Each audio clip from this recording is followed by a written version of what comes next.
Bon Gilles, je suis arrivé jusqu'à Pissos. Là, c'est l'élevage du prince noir. C'est ça qu'on est venu voir. Prince noir de Biscaye, oui. Alors, raconte-nous un petit peu cette histoire, c'est quoi? Je me suis installé ici en 2006. J'ai racheté cet élevage. Je suis vraiment parti sur une idée de rendre mes cochons heureux, d'avoir une production de plus en plus qualitative, qui se rende gentiment vers une production plus organique, on va dire, éco-responsable. La ferme, au fil du temps, s'est inscrite aussi dans un écosystème, c'est-à-dire qu'on utilise les déjections des animaux pour fertiliser les sols. Je n'achète plus d'engrais depuis très longtemps, on fait tout en organique. Aujourd'hui, tout l'assolement, on est à plus de 50% de culture en bio aussi. Et ensuite, on a toute la partie de label rouge, donc élevé en plein air. Et j'ai créé le prince noir de Biscaye, j'ai créé une race. Et j'utilise une race en croisement qui s'appelle le Berkshire. Je suis le seul éleveur en France à utiliser cette race. C'est la race royale anglaise. Et les lignées mères sont hébergées au château de Windsor. On l'a croisé avec des truies un peu plus régionales ici, on a fait un croisement qui a donné le prince noir de Biscaye. Alors Pepper, c'est la star de la ferme ici, c'est notre mascotte, tout simplement. C'est la mascotte, vous le gardez quoi. Ouais, donc aujourd'hui il a 2 ans, il fait à peu près 400 kg. C'est une boule de gentillesse et d'amour.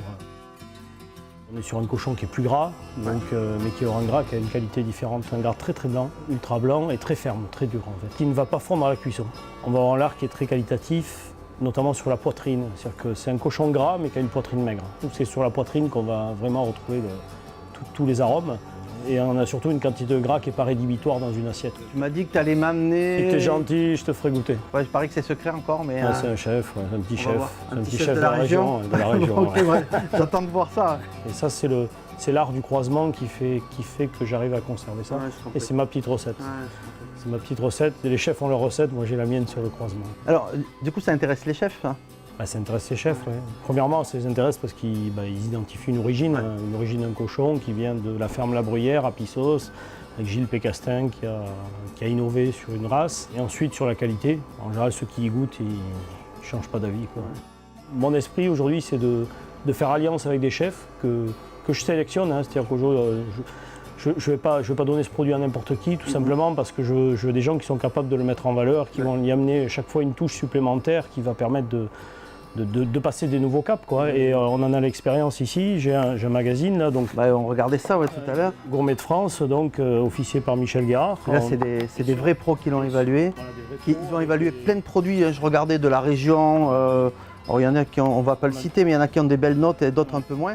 Mais là, carton plein, quoi. 4,8 sur 5. On a le record historique. Je pense qu'on ne peut pas faire de la bonne cuisine sans des bons produits. Et on ne peut pas savourer un bon produit sans l'avoir bien cuisiné.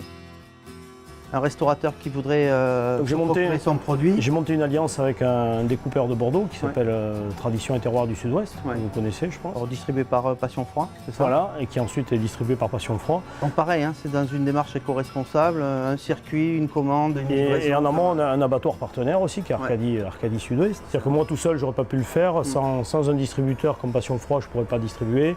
Sans mon abattoir, sans mon découpeur, et on a vraiment créé un produit à travers une alliance de compétences. Bon Franck, je vous laisse. Moi je vais aller prendre une petite douche quand même. On se retrouve à Arcachon. Allez. Et je te montrerai un boucher. On va chez le boucher d'Arcachon parce que je ne sais toujours pas où on va aller. D'abord on va aller chercher un morceau de viande chez le boucher d'Arcachon. Allez, ok. Serge Castin, ok? Ouais, moi je prends la douche. Ouais, on va prendre ta douche.